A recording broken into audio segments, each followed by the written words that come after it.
हैं हम लोग। तो welcome to Graviton academy to all of you. तो welcome to webinar and today's webinar is based on the student strategy for writing the board exam. तो how to present the paper, that's very important.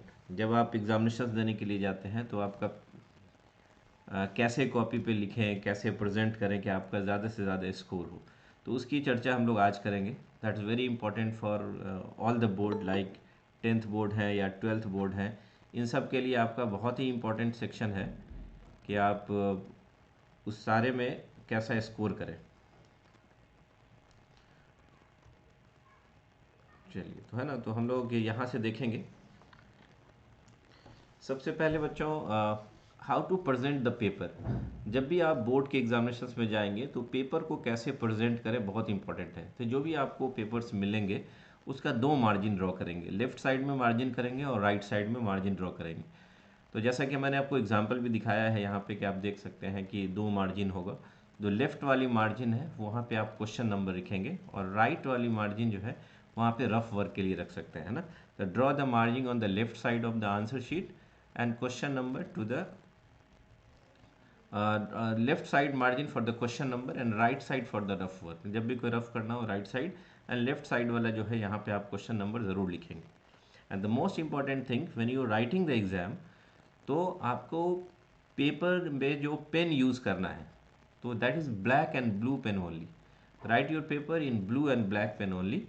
Don't use green colour or any other coloured pencil or pen.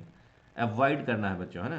तो कभी भी आपको examination दे रहे हैं तो उसमें blue और ब्लैक पेन ही यूज़ करना है ना। Not other pen, other coloured pen use आपको नहीं करना है। That's very important. सेकेंड आते हैं कि write in neat and legible hand writing. If you make a mistake, strike it out neatly with a single line. बच्चों, जब भी एग्जामिनेशंस में लिखना है तो आपको नीट एंड क्लीन लिखना है एकदम। कहीं भी अगर गलती हो भी जाता है, क्योंकि वी आर ह्यूमन बींग्स, गलती हो जाता है तो सिर्फ एक सिंगल लाइन से स्ट्राइक ऑफ करना है ना। तो काफ़ी स्पष्ट दिखना चाहिए, बिल्कुल हैंड राइटिंग आपकी क्लीन होनी चाहिए।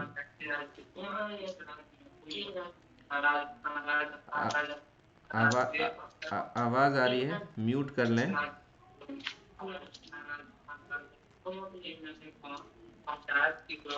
अरशद, म्यूट कर लें।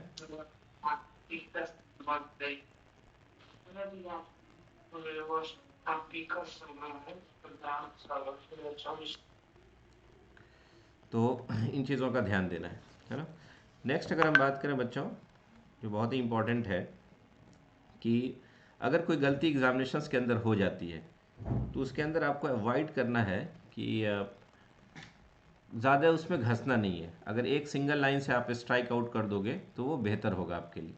तो कोशिश करना है कि अगर गलती ना हो, और अगर गलती हो जाती है तो सिंगल लाइन से ही आप उसको कट करोगे, है ना। ज़्यादा उसको रगड़ने की ज़रूरत नहीं है। नेक्स्ट अगर करेंगे हम बात, जो पॉइंट है कि how to present the paper में, कि leave a line between the answer. You may also draw a line at the end of every answer to enhance the neatness. जब भी कोई क्वेश्चन कंप्लीट हो जाता है, किसी क्वेश्चन का आप आंसर लिख रहे हो और वो आंसर कंप्लीट हो जाता है, तो बच्चों आपको क्या करना है, या तो आप एक लाइन छोड़ करके दूसरे क्वेश्चन को लिखोगे, और अगर एक काम और कर सकते हो कि एक लाइन भी बीच में आप ड्रॉ कर सकते हो। जब आपके एक क्वेश्चन का आंसर हो गया, एक लाइन ड्रॉ कर दिए, फिर दूसरे क्वेश्चन का हमने आंसर लिखना शुरू किया, या आप बीच में जगह को छोड़ दो, वो बेटर है। नेक्स्ट अगर हम बात करें, try to attempt the questions of a section in a sequence. In case you are not sure about a question, leave some lines and come back to it later. बच्चों, ज़्यादातर कोशिश कीजिए कि देखिए एग्जामिनेशन के अंदर बहुत सारे सेक्शंस आते हैं, section A, section B, section C. तो आप कोशिश कीजिए कि किसी एक सेक्शंस का जब आप सॉल्यूशन करने के लिए बैठते हैं, जब आंसर लिखते हैं, तो सारे क्वेश्चंस उस सेक्शन के एक साथ हो जाए। ह्यूमन बींग्स हैं, हो सकता है कोई क्वेश्चंस का आंसर याद नहीं हो या लेंदी हो, आपको लगे कि हम बाद में लिख लेंगे, तो आप उसके लिए कोशिश करें कि उतने जगह को छोड़ दें। तो ताकि एग्जामिनर को भी जब आपका कॉपी चेक कर रहा होगा तो उसको आपके सारे क्वेश्चंस के जो आंसर हैं वो एक सीक्वेंस में मिलेगा। तो उससे आपका जो उसका जो मूड भी है, क्योंकि all depends on the mood off examiner, आपके कॉपी को देख करके ही वो मार्क करता है। तो अपार्ट फ्रॉम द कंटेंट, वो साफ़ सफाई ये सब चीज़ों को भी देखेगा और देखेगा कि आपने फॉलो किया है कि नहीं। Next is don't use SMS language and the short forms. Use formal academic writing style and pay attention to the spelling. बच्चों देखिए आजकल हम लोग इतने फास्ट हो गए हैं, दिन ब दिन देखते हैं आप व्हाट्सएप चीज़ों पे चैट वैट कर रहे होते हैं, तो बहुत सारे शॉर्ट टर्म्स को हम लोग यूज़ करते हैं, है ना? तो वो शॉर्ट टर्म एसएमएस लैंग्वेज को यूज़ नहीं करना है एग्जामिनेशंस में। आप इस चीज़ों को बिल्कुल याद रखेंगे। जो भी फॉर्मल राइटिंग होती है, एकेडमिक राइटिंग का स्टाइल होता है, वो सारे चीज़ों को लिखना है और स्पेलिंग पे आपको ध्यान देना है। अगर जो चीज़ कंफर्म है वो चीज़ें लिखना है, ऐसा नहीं कि ऐसा आप लिख दें कि ऐसा होता होगा, वो भी चीज़ नहीं करनी है। या फिर कुछ शॉर्टकट्स जो यूज़ करते हैं, जैसे बिफोर में B4 करके कर देते हैं, बिकॉज में BCZ वगैरह कर देते हैं, तो कोशिश कीजिएगा कि आप पूरा का पूरा वर्ड को लिखने की कोशिश कीजिएगा। एसएमएस लैंग्वेज बिल्कुल वहाँ पे यूज़ करने की ज़रूरत नहीं है। And don't use the smiley वगैरह कोई भी बनाने की ज़रूरत नहीं। Next, for a very short answer या objective type questions, underline the answer और द मेन कीवर्ड। जब भी वेरी शॉर्ट आंसर होगा, एक लाइन दो लाइन में आपको आंसर्स करने हैं, तो बच्चों आपको ध्यान देना है, या ऑब्जेक्टिव क्वेश्चंस होगा तो कोशिश कीजिए कि जो भी मेन कीवर्ड आता है उसको आप अंडरलाइन ज़रूर कर दें, है ना? जैसे कोई भी ऑब्जेक्टिव क्वेश्चंस है या ये शॉर्ट टर्म है, तो जो कीवर्ड आएगा, जो मेन पॉइंट है जो पूछा जा रहा है एग्जाम में, उसको आप ज़रूर अंडरलाइन कर देंगे। Do not elaborate too much while writing answer, stick to the word limit and marking scheme. बहुत ध्यान से देखिएगा, अगर कोई वेरी शॉर्ट आंसर है, 1 से 2 लाइन में उसका आंसर आने वाला है, तो ऐसा मत कीजिएगा कि पूरा आधा पेज लिख करके आ गए। तो आपको इस चीज़ों का ध्यान देना है कि किस क्वेश्चंस का मार्किंग स्कीम कितना है और आपको कितना लिखना चाहिए, दैट्स इंपॉर्टेंट। तो एक शॉर्ट आंसर टाइप उसको लॉन्ग में लिख करके नहीं आना है, तो वर्ड का लिमिट पे ध्यान देना है। अब आप बात कर सकते हैं कि सर वेरी शॉर्ट आंसर अगर है भी कोई क्वेश्चन है वेरी शॉर्ट क्वेश्चन आंसर वाले, तो आपको उसको 1 से 2 लाइन में आपको उसको ख़त्म करना है। फिर शॉर्ट आंसर में आएगा 4-5 लाइन में ख़त्म कीजिए, लॉन्ग है तो उसका पूरा डेरिवेशंस होगा। तो ये सब इंपॉर्टेंट है, इन चीज़ों को आप बोर्ड के एग्ज़ाम में ध्यान रखेंगे। फिर आते हैं हम लोग बच्चों कि for distinguish between the question, answer the question in the point with in the column, do not right in paragraph. For example बहुत सारे क्वेश्चंस ऐसे आते हैं बच्चों आपके एग्जामिनेशंस में जिसमें डिफरेंसेस लिखने होते हैं, लाइक प्लांट सेल हो, एनिमल सेल हो, मेटल हो, नॉन मेटल्स हो। इन सब चीज़ों का अगर आपसे पूछा जाता है तो आपको मस्ट रिमेंबर कि कोशिश करना है आपको कि इन सब का जो आंसर है एक कॉलम बना लेंगे और उस कॉलम में आप राइट और लेफ्ट में 2 पार्ट में डिवाइड कर दें और फिर उन डिफरेंसेस को लिखें। तो बहुत ही इंपॉर्टेंट सेक्शन है ये, ध्यान से देखिएगा। जब भी मेटल और नॉन मेटल्स हो या प्लांट सेल, एनिमल सेल हो, या कोई भी क्वेश्चंस में डिफरेंसेस पूछे जाते हैं, तो आपको एक तरफ उसका मेटल, नॉन मेटल और इधर फिजिकल प्रॉपर्टीज़ या जो भी डिफरेंसेस आएगा वो पॉइंट्स लिखना है। पैराग्राफ में नहीं लिखना है कि हम आधा पेज लिख दिए मेटल के बारे में, आधा पेज लिख दिए नॉन मेटल्स के बारे में, ऐसी काम नहीं करनी है। तो जब भी आपको डिफरेंसेस लिखने के लिए आए तो आप ज़रूर 2 कॉलम बना लें और उसमें दोनों के जो कॉन्ट्रास्ट प्रॉपर्टीज़ हैं उसको आप ज़रूर लिखें। What to do when writing the exam? Next है allocate the time against each section और क्वेश्चन। तो सबसे पहले बच्चों आप जब एग्जामिनेशन देने जाते हैं तो आपका वेल प्लानिंग होनी चाहिए कि आपको चलिए 70 मार्क्स का एग्जामिनेशन हो रहा है, 3 घंटे का पेपर है, तो आपको ये पता होना चाहिए कितने क्वेश्चंस आ रहे हैं शॉर्ट में, ऑब्जेक्टिव कितने आ रहे हैं, वेरी शॉर्ट आंसर कितने लिखने हैं, शॉर्ट कितने लिखते हैं, लॉन्ग कितने लिखने हैं। और आपको पहले ही से उसका टाइम शेड्यूल बना लेना है कि हमें इस सेक्शन में इतना आंसर, इतना टाइम लगना चाहिए। That time management is very important. CBSE के एग्जाम बात करेंगे, बहुत 30-32 क्वेश्चन होते हैं, वहाँ पे करने हैं, तो आपको हर एक सेक्शंस में हर एक क्वेश्चन का टाइम अभी से आज के डेट में आप इन चीज़ों को सबसे पहले डिस्ट्रीब्यूट करो। अगर मेरा वेबिनार आप देख रहे हो, इसके बाद ही आप देख लेना, लास्ट ईयर का पेपर ले लो और फिर देखो कि हमें इसमें इतने क्वेश्चंस करने के लिए हमें कितना टाइम चाहिए। और आप कम से कम 20 मिनट का बफर टाइम ज़रूर रखना कि हमें सब बनाने के बाद भी 20 मिनट हमारे पास रहे, ताकि हम उन चीज़ों को रिवाइज कर सकें। तो नेक्स्ट है read the question carefully. Question जब भी पढ़ते हैं बच्चों तो आप उसको ध्यान से पढ़ें। ध्यान से पढ़ने का मतलब क्या होता है, ऐसा नहीं कि उसका ट्रांसलेट कर लिया, नहीं। रीड द क्वेश्चंस केयरफुली का मीन्स हुआ ये कि आपको ये देखना है कि उस क्वेश्चन में क्या पूछा जा रहा है। जब भी कोई चीज़ पूछा जाएगा तो उसके रिगार्डिंग उस क्वेश्चन में डेटा दिया हुआ रहता है। अब डेटा कुछ डायरेक्ट डेटा मिल सकता है, कुछ हिडन डेटा होता है, तो उन चीज़ों पे ध्यान देखना है, डायरेक्ट, इनडायरेक्ट या हिडन डेटा है। फॉर एग्जाम्पल अगर मैं बात करूँ कि particle is moving from rest with acceleration 10 metre per second square, तो एक्सेलरेशन यहाँ पे दिया हुआ है 10 मीटर पर सेकेंड स्क्वायर, और मूविंग फ्रॉम रेस्ट है तो यहाँ छिपा हुआ है कि इनडायरेक्ट डेटा है कि आपका ऑब्जेक्ट का इनिशियल वेलोसिटी 0 होगा। या आप क्वेश्चंस में ये दे दें कि body is moving with constant velocity, it means यहाँ छिपा हुआ है एक्सेलरेशन क्या होगा, 0 होगा। तो मस्ट रिमेंबर जो भी क्वेश्चंस आपको दिया गया है उसको आपको केयरफुली पढ़ना है ताकि आप क्वेश्चंस को समझ सकें और क्वेश्चन के अंदर गिवन डेटा और क्या निकालना है वो चीज़ों को समझ सकें, तभी आप उस क्वेश्चंस को आगे की तरफ प्रोसीड कर पाएंगे। नेक्स्ट है आपका strikes of complete questions on the question paper. अगर आपने क्वेश्चंस का आंसर कर लिया है तो जरूर उस पर आप टिक मार्क कर दें कि ये क्वेश्चंस हमने बना लिया है, या रिव्यू करना है तो आप उसको सर्कल में कर सकते हैं। That's very important. फिर आते हैं हम लोग जो subject wise study during exam. अगर हम सब्जेक्ट वाइज के हिसाब से बात करें, जैसे इंग्लिश में write composition and answer in paragraph as per word limit. तो जब पैराग्राफ लिखने के लिए कह दे तो बच्चों आपको पॉइंट वाइज नहीं लिखना है, तो ये ध्यान रखिएगा। किसी चीज़ के बारे में पैराग्राफ लिखने के लिए आता है तो do not right in points, आप पैराग्राफ में ही उसको कंप्लीट करो। नेक्स्ट अगर हम बात करते हैं मैथमेटिक्स में या फिजिक्स में या केमिस्ट्री में, तो put the final answer in the box with units. अगर कोई पूछा गया है कि इसका वैल्यू क्या होगा, है ना, इसका वेलोसिटी निकालिए, तो जो भी फाइनल आंसर आता है या फोर्स निकालिए, वो निकालने के बाद उसके यूनिट के साथ आप उसको लास्ट में बॉक्स में ज़रूर घेर देना। Do the clean and neat calculation in the paper. जब भी आप कैलकुलेशन करोगे तो बिल्कुल क्लीन और नीट कैलकुलेशन करना है ना, ताकि आपका बिल्कुल क्लियर दिखे, नीट एंड कहीं पे घसा नहीं होना चाहिए, कुछ रफ इधर कर दिया इधर कर दिया नहीं। आपको रफ करना, रफ लिख करके आप लास्ट पेज में रफ लिख करके वहाँ पे आप रफ कर सकते हो। Try to understand the physics questions better than to remember the formula for solving the question.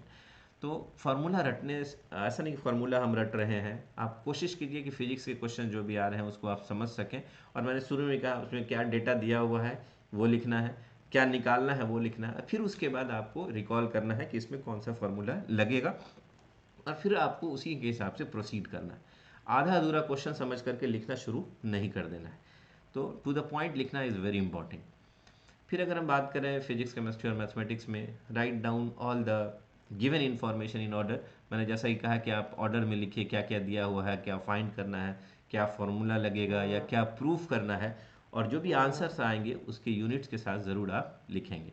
तो दैट्स वेरी इंपॉर्टेंट। जैसे यहाँ पे हमने दिखाया भी है कि ना क्या प्रूफ करना है मैथमेटिक्स में, है ना, तो यहाँ पे क्या प्रूफ करना है वो लिखेंगे, फिर प्रूफ लिख करके हम उसको सॉल्व करेंगे। तो ये बहुत ही इंपॉर्टेंट होता है। और जो क्लास 10th के बच्चे हैं जो सोशल साइंस का पेपर देना चाहते हैं, या मैप बेस्ड क्वेश्चन अगर आ जाता है उसमें ज्योग्राफी वगैरह में, तो for map based questions right the questions number on the top of the left corner of the map and attach map in the middle, not at the end of the answer sheet. मान लीजिए India के map में आपको कुछ दिखाना है, कहाँ पे खरीफ फसल हो रही है, रबी फसल हो रही है, तो आपको क्या करना है, सबसे पहले जो मैप वाला क्वेश्चंस है उस मैप के ऊपर क्वेश्चन नंबर लिखना है कि कौन से क्वेश्चंस में आपने मैप का क्वेश्चन सॉल्व किया है। और साथ में ये सब लिखने के बाद जब आप क्वेश्चन सॉल्व कर लोगे मैप पे, तो आपको वो मैप का पेपर आपके आंसर शीट के बीच में स्टेपल करना है। ऐसा नहीं कि साइड में कर दिया, पता चलेगा कि जब क्वेश्चंस कलेक्ट किए जा रहे थे आंसर की, वहाँ पर हो सकता है वो साइड से निकल जाए। इसलिए बीच में रख करके ही आप उस मैप वाले क्वेश्चंस को रख करके ही आप अपने इन्विजिलेटर को दोगे। फिर आ जाते हैं, अगर हम साइंस में स्पेशली बात करें बच्चों, तो जैसे कोई भी नीट एंड क्लीन कहा जाता है कि लेवल डायग्राम बनाइए, तो आपको शार्प पेंसिल यूज़ करना है या पेन से बना सकते हैं ना। Give a proper title to the each diagram. जैसे कोई भी आप डायग्राम बनाते हैं, जैसे digestive system of human beings, तो आपने एक नीट एंड क्लीन डायग्राम बनाया, नीचे उस फिगर नंबर दे करके आप ज़रूर लिखोगे कि आपने क्या बनाया है। ये बहुत ही इंपॉर्टेंट होता है, और इसमें ज़्यादा ओवर राइटिंग नहीं करना है। कोशिश करना है कि आप पेंसिल से बनाएं, और अगर उसको ओवर राइटिंग भी करना है तो आप उससे पेन से यूज़ करना। ऐसा नहीं कि पेन से ही अगर मान लीजिए आप बना रहे हो और फिर कहीं गलती से कोई लाइन खींच गया तो फिर उसको मिटाने में आपको दिक्कत होगी। तो बहुत ही डॉटेड लाइन खींच करके आप इस डायग्राम को बनाएंगे। और वेरी इंपॉर्टेंट है बच्चों, चाहे वो फिजिक्स हो, केमिस्ट्री हो, बायो हो, ज़्यादा से ज़्यादा कोशिश करना है कि आप डायग्राम का यूज़ करें, फिगर का यूज़ करें। बहुत ही इंपॉर्टेंट है। अगर आपको चाहते हैं कि ज़्यादा से ज़्यादा स्कोर हो, तो एग्जामिनर्स जब भी आपका कॉपी चेक करता है तो उनके पास थोड़ा टाइम कम होता है या बहुत सारे लोड होते हैं, बहुत सारी कॉपी चेक करनी होती है, तो वो चाहते हैं कि फिगर से वो चीज़ें रिफ्लेक्ट हो जाए।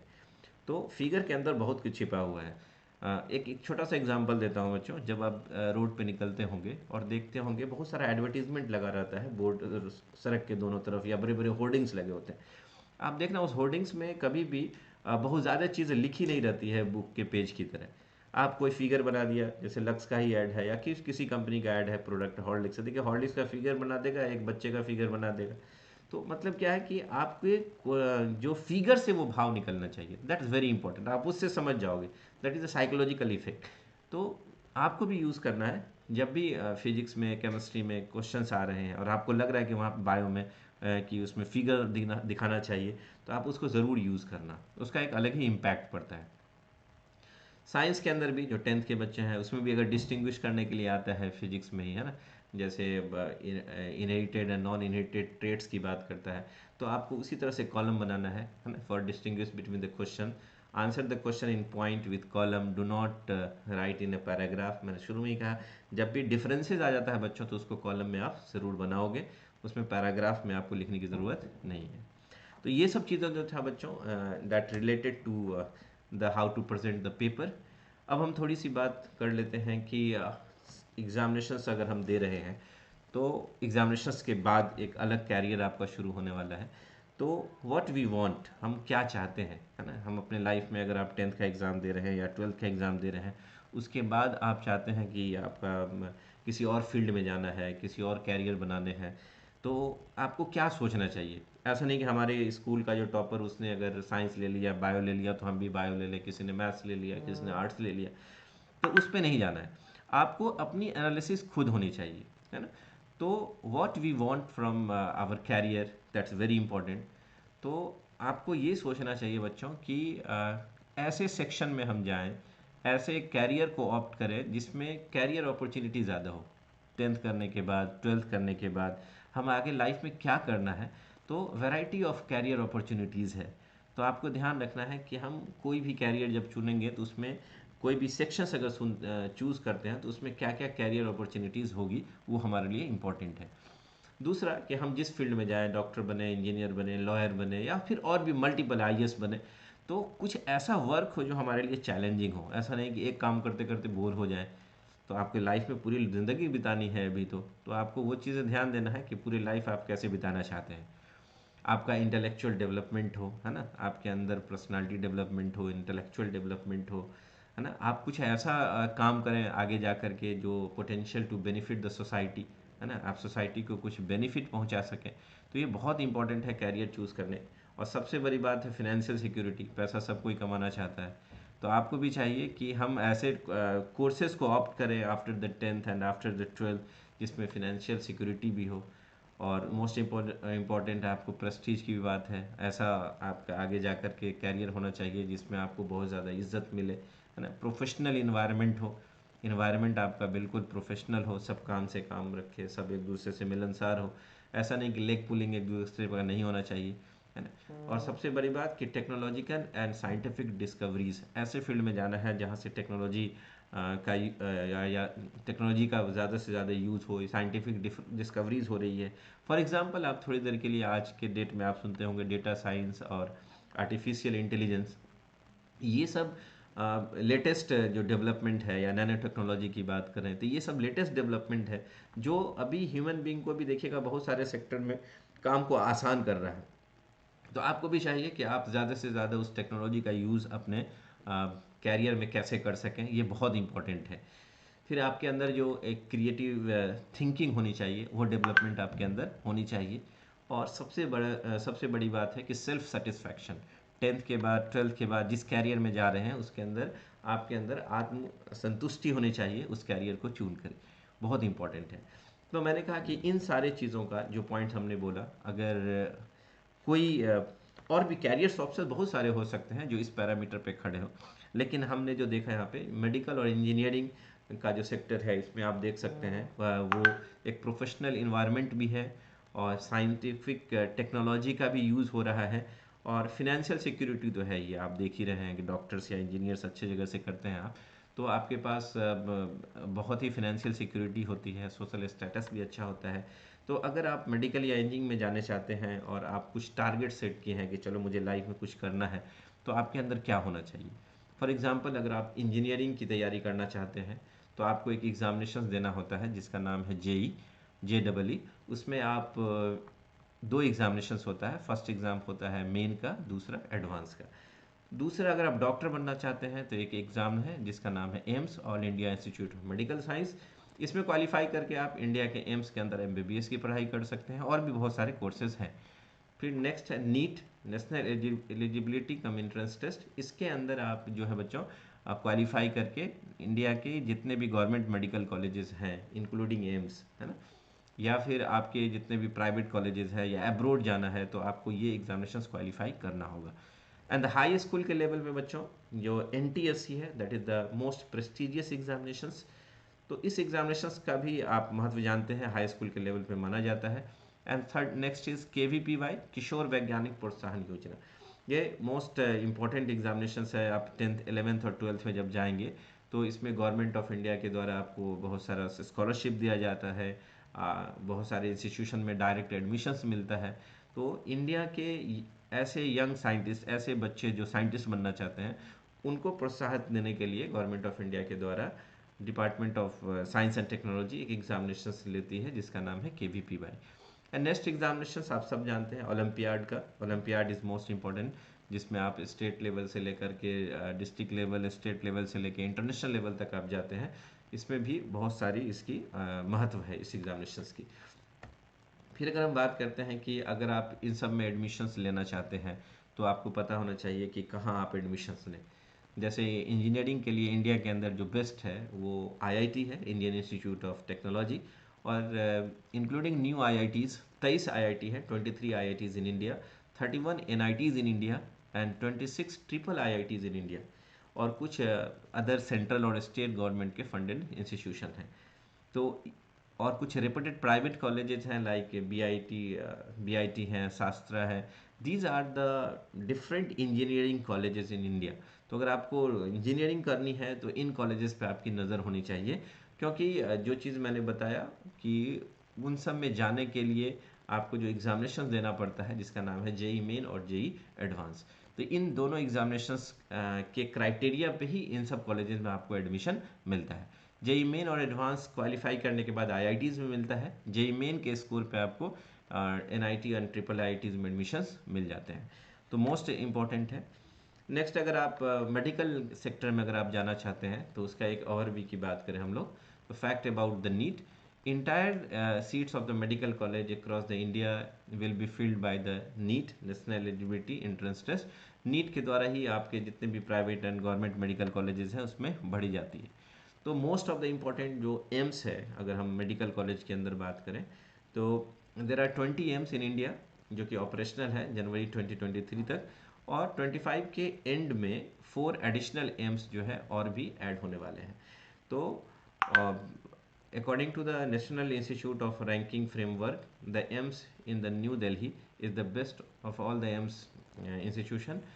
NIRF के थ्रू अगर हम बात करें रैंकिंग में तो आपको पता है कि एम्स दिल्ली को टॉप मोस्ट मतलब मेडिकल कॉलेज में काउंट किया जाता है। एंड नंबर ऑफ कॉलेजेस मैंने जैसा कि बताया 20 है इस ईयर में 2023 में, लेकिन उम्मीद है कि 2025 में 4 और भी बढ़ जाएंगे। Total number of seats at present की बात करें तो 2044 सीट्स हैं, 2044 सीट्स एम्स के अंदर है अंडर ग्रेजुएट कोर्स के लिए। ये NTSC national talent search examination जो कि स्कॉलरशिप प्रोग्राम है, फिनेंशियल असिस्टेंट देती है, and the most prestigious examination at high school पे माना जाता है। तो आप 9th-10th में अगर होंगे तो आप इस एग्जामिनेशन को दिया भी होगा कई लोगों ने। कुछ अदर एग्जामिनेशन हैं जैसा कि मैंने बोला KVPY, ओलंपियाड। तो इसके जो सिलेबस हैं वो सेम एज JEE मेन या JEE एडवांस, नीट और एम्स लेवल के ही इसके जो सिलेबस हैं वो हैं। खास KVPY आपको एक बार 11th और एक बार 12th में देने का मौका मिलता है, मतलब 11 12 दो बार आप दे सकते हैं। इसके लिए जो है स्पेशल क्लासेस होती है हम लोगों के यहाँ भी, ताकि आपको KVPY और ओलंपियाड में पार्टिसिपेट करें। और इनके लिए जो स्टडी मटेरियल है, टेस्ट है, उसकी भी हम लोग सुविधा देते हैं। अब आते हैं बच्चों की IIT और एम्स ही अगर जाना चाहिए तो क्यों जाना चाहिए, that's very important. Why IIT और एम्स? तो why Indian institute of technology IIT में क्यों जाना चाहिए? तो बच्चों आपको मैं बता दूं कि आईआईटी के अंदर जो इंजीनियरिंग का एक्सेलेंस है, इंजीनियरिंग का जो सबसे चरम सीमा कहिए इंडिया के अंदर है, तो वो आपको आईआईटी जो है वही मिलने वाला है। IIT is renowned to providing the top tier education in the engineering and technology. They offer undergraduate, postgraduate, doctoral program in the various engineering disciplines. IIT के अंदर बच्चों बीटेक भी होता है, एमटेक भी होता है, पीएचडी भी होता है ना। रिसर्च अपॉर्चुनिटीज़ यहाँ पे मिलता है। आईआईटी के अंदर एक अच्छा रिसर्च लेबोरेटरी है, अच्छे से अच्छे फैकल्टी है वहाँ पे, और कटिंग एज रिसर्च हो रहा है, और ऐसे ऐसे रिसर्च हैं जो अपने सोसाइटी को बहुत ही बेनिफिट पहुँचा रहा है। Next is global recognization. पूरे वर्ल्ड वाइड में लोग आईआईटी ग्रेजुएट्स को जानते हैं। अगर आप बात करेंगे माइक्रोसॉफ्ट का या अदर कंपनीज का, तो मोस्ट ऑफ द जो एडवांसमेंट में देखते हैं आईआईटियंस ही इन्वॉल्व हैं। और बहुत सारे इंडियन आईआईटीज देखते हैं, बहुत सारे वर्ल्ड के बेस्ट कंपनीज के सीईओ बने हुए हैं। डाइवर्स कैरियर अपॉर्चुनिटीज़ है। अगर आप आईआईटी से बीटेक करते हैं तो बहुत सारी कंपनी आपको डायरेक्ट ऑफर देती है और वेरी हाई पैकेज तक देती है, 2 से 3 करोड़ का भी पैकेज ऑफर करती है ये आईआईटीज। तो that's very prestigious institute of India. अगर हम बात करेंगे कि why all India institute of medical science AIIMS में क्यों जाना चाहिए, तो मेडिकल की जो तैयारी करते हैं उस हर बच्चों का सपना होता है कि हम एम्स के अंदर स्टडी करें। तो मेडिकल एजुकेशन में एम्स इंस्टीट्यूशन जो है वो फोकस करता है high quality of education, training in medicine देता है, nursing related and health fields में बहुत सारे काम कर रहे हैं। मेडिकल रिसर्च के फील्ड में भी एम्स का एक बहुत बड़ा योगदान है ना। AIIMS is known for its medical research and contribution to the health sector. It plays a vital role in medical advancement and health care policy development. तो एम्स जो है वो मेडिकल रिसर्च में सबसे बेस्ट रिसर्च प्रोवाइड कर रहा है India के अंदर। हेल्थ केयर में एक्सेलेंस है। अगर आज की डेट में देख लेते हैं, कोई भी केस बिगड़ता है तो सीधे लोग रेफ़र कर देते हैं एम्स। तो एम्स के जो हॉस्पिटल्स हैं वो हाई इक्विपमेंट वगैरह है वहाँ पे, है ना। और स्पेशलाइजेशंस बहुत ही ज़्यादा वहाँ पे है वेरियस फील्ड में, हर एक सेक्टर्स में हर एक फील्ड का स्पेशलाइजेशन वहाँ पे है। अच्छे अच्छे डॉक्टर्स हैं, एडमिनिस्ट्रेशंस अच्छा है, गवर्नमेंट का जो उन पे जो ध्यान है वो बहुत ही ज़्यादा है। तो मेडिकल स्पेशलाइजेशंस एम्स के अंदर बहुत ही ज़्यादा है। तो एक अच्छा कैरियर अपॉर्चुनिटी है। अगर आप डॉक्टर बनते हैं एम्स का, कहीं भी अगर आप लिखेंगे आपने एमबीबीएस फ्रॉम एम्स, तो एक अलग ही वैल्यू होता है सोसाइटी के अंदर में। तो आपको चाहिए कि आप भी जब तैयारी करें तो आपका सपना होना चाहिए, अगर डॉक्टर बनना है तो एम्स में ही स्टडी करें। और आईआईटीज़ में इंजीनियरिंग का सपना होना चाहिए। मतलब आप एम तो करो, है ना। अगर आप अच्छा एम करोगे तभी अच्छा पा पाओगे। That's very important. What world speaks on AIIMS. AIIMS के बारे में दुनिया क्या कहती है, तो एक मैगजीन है टाइम्स हायर एजुकेशन की, वो कहती है कि AIIMS is the number 1 university of medical in all over India. India में बेस्ट जो है यूनिवर्सिटी जो है या स्कूल या कॉलेज है वो मेडिकल के लिए आपको एम्स है। What world speaks on IITs. IITs के बारे में दुनिया क्या बोलती है, तो आपने बीबीसी वर्ल्ड का नाम सब लोगों ने सुना होगा। इसका एक कहना था कि put Harvard, MIT and Princeton together and you being to get an idea of the status of this school, that is IIT in India, dedicated to produce world class engineer with a curriculum that may be most rigorous in the world। इन्होंने कहा कि दुनिया के सबसे top most institute जो है MIT, Harvard, Princeton, ये सबको मिला के किसी स्कूल की कल्पना की जाए इंडिया के अंदर तो वो आईआईटी है, जो वर्ल्ड क्लास के इंजीनियर्स को पैदा करती है। ये हम लोग का नहीं कहना, ये वर्ल्ड के बीबीसी वर्ल्ड के ये सर्वे आया। तो दैट्स वेरी इंपॉर्टेंट। नेक्स्ट अगर हम बात करें कि एम्स के बारे में, इंडिया टुडे हो, आउटलुक या कैरियर 360 मैगजीन, इन्होंने कहा it is the Mecca of medicine in India. मतलब बेस्ट प्लेस ऑफ मेडिसिन कह सकते हैं वो इंडिया में एम्स है। अगर हम आईआईटीज़ के बारे में और बात करें तो इनको आप सब लोग पहचानते होंगे। That is the Bill Gates, co founder and chairman of Microsoft and co chairperson of Bill and Melinda Gates foundation. इन्होंने क्या कहा देखिए बच्चों, it's hard to think of anything like IIT anywhere in the world, it is a very unique institution. इनका मानना है कि IIT के जैसा संस्था की कल्पना करना बहुत ही टफ काम है। ऐसा ये एक अद्वितीय इंस्टीट्यूशन है। आप सोच लीजिए माइक्रोसॉफ्ट को आज ऊंचाई तक ले जाने वाले इंडियन आईआईटियंस ही हैं। तो that's very proud moment for the IITs. अगर हम बात करें यूएस की एक मैगजीन है दैट इज़ सलोन मैगजीन, उन्होंने एक सर्वे किया और उन्होंने कहा कि per capita IIT has produce more millionaires than any other under graduate institution. मतलब वर्ल्ड में अगर हम बात करें कि कोई 4 साल 12th के बाद 4 साल की पढ़ाई करके अगर कोई मिलियनरी लाखपति बना है तो वो सबसे ज़्यादा आईआईटी ने प्रोड्यूस किया है। और आज के लेटेस्ट अगर देख लें 2024 का जो प्लेसमेंट हो रहा है आईआईटीज़ के अंदर, हाईएस्ट पैकेज की बात करेंगे वो तो करोड़ों में है, लेकिन एवरेज अगर पैकेजेस की बात करेंगे तो वो भी 20 लाख से ऊपर ही है। तो वेरी इंपॉर्टेंट कि वाई आईआईटी एंड एम्स, मैंने कहा कि इसमें एक गुड एजुकेशन है, रिकॉग्निशन है और एक एश्योर्ड प्लेसमेंट मिलता है। तो वर्ल्ड क्लास की एजुकेशन एक पूरे वर्ल्ड में आपको जाना जाता है, एम्स आईआईटी इसको सब लोग जानते हैं और इसका प्लेसमेंट और अपॉर्चुनिटीज़ भी बहुत ज़्यादा है। अब आते हैं बच्चों कि ये सब जब जान लिए तो when to start the preparation. अगर मुझे तैयारी करनी है तो हम कब से तैयारी शुरू करें। तो अभी जैसे आप तैयारी कर भी रहे हैं, ये भी एक पार्ट है उसी सक्सेस का। तो अर्ली स्टार्ट, जितना जल्दी आप तैयारी शुरू कर सकते हैं कर दें। अभी भी आप तैयारी कर रहे हैं, इसी तैयारी को बरकरार रखना है एग्जामिनेशंस के बाद भी। मुझे पता है कि आप पे बहुत प्रेशर होगा अभी, लेकिन जब आप इस प्रेशर को झेलेंगे तभी जा कर के कुछ आपको अच्छा होने वाला है। तो आप ध्यान से देखेंगे कि वाई एन अर्ली प्रिपरेशन। शुरुआत में जैसे 10th का एग्जामिनेशंस होगा और तुरंत आप तैयारी करना शुरू कर दें। डोंट वेस्ट योर टाइम कि अभी रिजल्ट आएगा तब तक हम घूमेंगे, तब तक हम यहाँ कर लें वो कर लें, वो करने की ज़रूरत नहीं है। Don't wait for your result. तो अर्ली प्रिपरेशन करने से क्या फ़ायदा है, आपका सिलेबस भी जल्दी कंप्लीट होता है, ज़्यादा से ज़्यादा रिवीजन करने का टाइम मिलेगा बिफोर द बोर्ड और the competitive examinations. Opportunity to be the part of batch और ब्राइट स्टूडेंट, जितने भी सिंसियर बच्चे होते हैं वो कोशिश करते हैं कि जल्दी से जल्दी एडमिशन हो जाए। तो पहला लॉट जो आपका बैच का मिलेगा वो ऐसे ही बच्चों का मिलेगा जो बच्चों सिंसियर हैं, और वो बच्चे वैसे ही बच्चों का मिलेगा जो ऐसे बच्चे जो सिंसियर हैं, उनको आपको भी उसी बैच को मौका मिलेगा। वो उतना पढ़ाई के लिए वो लोग भी उतने ही कॉन्शियस होंगे। तो दैट्स वेरी इंपॉर्टेंट। और मैंने कहा कि बेटर अंडरस्टैंडिंग होगा, अंडरस्टैंडिंग भी आपकी जो क्या होगी वो बढ़ेगी जैसे जैसे आप जितना जल्दी तैयारी शुरू करते हैं। और स्कूल के आगे भी रहेंगे, अगर आप स्कूल में भी जा रहे हैं डे बोर्डिंग में तो आपको ज़्यादा बेहतर होगा कि आप पढ़ करके जाएंगे तो वो चीज़ें ज़्यादा समझ में भी आएंगी। तो हमारे लिए अगर बात करें ग्रेविटॉन एकेडमी में, हम लोग भी मेडिकल और इंजीनियरिंग की तैयारी कराते हैं जिसमें एडमिशन ओपन है। हम लोग जो एडमिशन्स ले रहे हैं वो क्लास 9, 10th, 11th, 12th की तैयारी कराते हैं, साथ में नीट और जेई की तैयारी कराते हैं। कोर्स फाउंडेशन के लिए है जो कि क्लास 11th 12th के लिए है, प्री फाउंडेशन 9 10th के लिए है, और टारगेट बैच का जो है वो क्लासेस आफ्टर द 12th होता है। और 11th से 12th में जो मूविंग है उनके लिए भी कोर्सेज हमारे यहाँ चलती है। तो हमारे यहाँ हॉस्टल फैसिलिटी भी है एंड बेस्ट एजुकेशन है, स्कॉलरशिप भी देते हैं। आप लोगों में से बहुत सारे बच्चों ने स्कॉलरशिप दिया होगा, उनका रिजल्ट निकल गया है, मैनी मैनी कॉन्ग्रेचुलेशन। एक टाइम दिया गया है, उस टाइम में आप एडमिशन्स भी ले लें।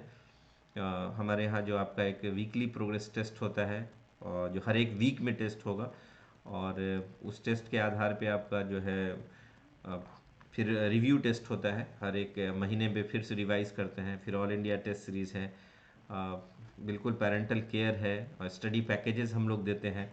और क्लास का स्ट्रेंथ देखेंगे बहुत ही कम रखा हमने, 30 से 40 बच्चे ही एक क्लास में हैं। 2021 में हम देखेंगे तो एक बैच से जो है 7 बच्चे क्वालिफाई किए, 2022 में 8 बच्चे क्वालिफाई किए। ये सब गवर्नमेंट मेडिकल कॉलेजेस में है, गवर्नमेंट इंजीनियरिंग कॉलेज में है। 23 में ये 12 बच्चे क्वालिफाई किए। हेलो हेलो हेलो जी। हम क्वेश्चन आंसर का राउंड लेंगे, थोड़ा सा पेशेंस रखिएगा। क्वेश्चन आंसर का क्वेश्चन आंसर का राउंड लेंगे हम 1 मिनट में, ठीक है। और ये हमारे बहुत पास्ट के स्टूडेंट हैं जो डिफरेंट मेडिकल कॉलेजेस से इन्होंने एमबीबीएस किया, पीजी भी किया और काफ़ी अच्छे डॉक्टर्स हैं। आप ग्रेविटॉन में अगर हम बात करेंगे तो मैंने फिर से एक बार दोहरा दूं, एजुकेशंस के मामले में पटना में हम लोग बहुत ही फोकस है। एक मेंटरशिप है, सुबह 7 बजे से लेकर रात के 9-10 बजे तक हम आपके साथ रहेंगे। मैं फिजिक्स खुद लेता हूँ और हमारे साथ जो भी फैकल्टीज़ हैं जो इंडिया के बेस्ट इंस्टीट्यूट में पढ़ा करके आए हुए हैं, वही टीम सब हमारे पास है। एनसीईआरटी फॉलो करते हैं, बोर्ड की भी तैयारी कराते हैं साथ से। याद रखिए बोर्ड और नीट जेई अलग नहीं है, पहले बोर्ड को ही फोकस करते हैं। चीज़ यहाँ पे है जो हम डिस्कस करेंगे आपके साथ। और कोर्स के प्रोग्राम्स की अगर हम बात करेंगे तो मैंने आपको जैसे बताया कि यहाँ पे 9-10 से लेकर के 11-12 तक की तैयारी कराएंगे हम लोग, और साथ में नीट और जेई की भी तैयारी कराते हैं। तो इसके लिए हम लोग स्कॉलरशिप टेस्ट का भी प्रोवाइड करते हैं, और ये स्कॉलरशिप टेस्ट जो होता है वो हर एक सैटरडे को पटना सेंटर पे है। और अगर आप टेस्ट देना चाहते हैं, स्कॉलरशिप अगर चाहते हैं, तो आप इस नंबर को सेव कर लें, इस पे आप व्हाट्सअप कर सकते हैं। और कुछ क्वेश्चंस पूछना है तो आप ज़रूर पूछ सकते हैं। तो मैं अब आपको क्वेश्चन राउंड पे ले जाता हूँ। हाँ, अगर आप कोई क्वेश्चन पूछना चाहते हैं तो आप पूछ सकते हैं मुझसे।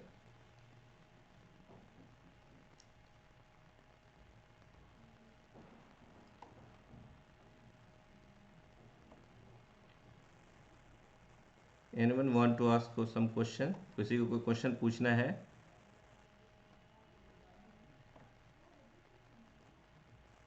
और पढ़ाई कैसी चल रही है अहमद समीउल्ला?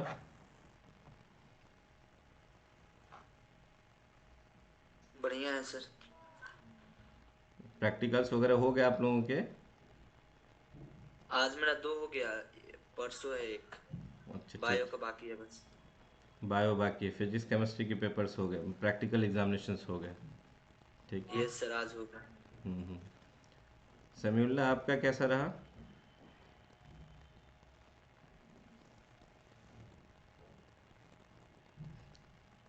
चलिए ठीक है बच्चों, तो आप लोग जम करके पढ़ाई कीजिए, ऑल दी बेस्ट। अच्छे से पढ़ें और आगे जो है वो कंटिन्यू करें। और कोई भी दिक्कत हो तो मुझे ज़रूर रिंग कर दें, है ना। चलिए, थैंक यू वेरी मच। अब मैं एंड करूँगा इन चीज़ों को।